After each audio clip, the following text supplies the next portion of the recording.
ప్రార్థన. యెహోవా నా దేవా, సర్వోన్నతుడా, నేను నీ శరణుజొచ్చి ఉన్నాను. నీ సన్నిధిలో నీ సహాయం కోరుకుంటున్నాను దేవా. నీకు స్తోత్రం, స్తోత్రం, స్తోత్రం. యేసయ్యా, హృదయములను అంతరింద్రియములను పరిశీలించు నీతి గల దేవా. దుష్టుల చెడుతనమును మాన్పుము దేవా. నీతి గల వారిని స్థిరపరచుము దేవా. దినదినము నీ వాక్యముతో మా హృదయములను నింపుము. నిన్ను గణపరచుటకు, కృతజ్ఞతలు చెల్లించుటకు నీ సన్నిధిలో ఉన్నాము దేవా. ఈ ప్రార్థనలో నాతో ఏకీభవించి ప్రార్థిస్తున్న వారిని ప్రార్థన ఆలకించు దేవా. వారి మనవి ఆలకించుము దేవా. ఏ విషయంలో కొరకు మొరపెడుతున్నారో, ఏ విషయంలో అడుగుతున్నారో అడుగుడి, మీకు ఇవ్వబడి నేను సెలవిచ్చిన దేవా. నీ సహాయం అందించుము దేవా. నీకు స్తోత్రం, స్తోత్రం, స్తోత్రం. యథార్థ హృదయాలను రక్షించే దేవుడు, నిశ్చయముగా సహాయము చేయము దేవా. నిన్ను స్తుతిస్తున్నాము తండ్రి. మీకు స్తోత్రం, స్తోత్రం.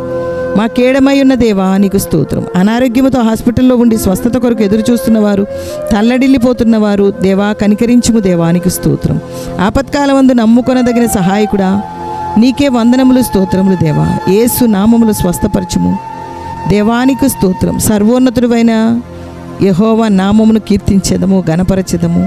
యేసు నామములు అడుగుచున్నాము. పరలోకమందున్న మా తండ్రి, నీ నామం పరిశుద్ధపరచబడును గాక. నీ రాజ్యం వచ్చును గాక. నీ చిత్తం పరలోకమందు నెరవేర్చున్నట్లు భూమి యందును నెరవేర్చబడును గాక. మా అనుదిన ఆహారం నేడు మాకు దయచేయము. మా రుణస్తులను మేము క్షమించి ఉన్న ప్రకారం మా రుణములను క్షమించుము. మమ్మను శోధనలోనికి తేక దుష్టు నుండి తప్పించుము. రాజ్యము, శక్తియు, మహిమయు నిరంతరము నీవైనవి తండ్రి. Amen, amen, amen. యెహోవా మీకు తోడై ఉండును గాక. ఆమెన్.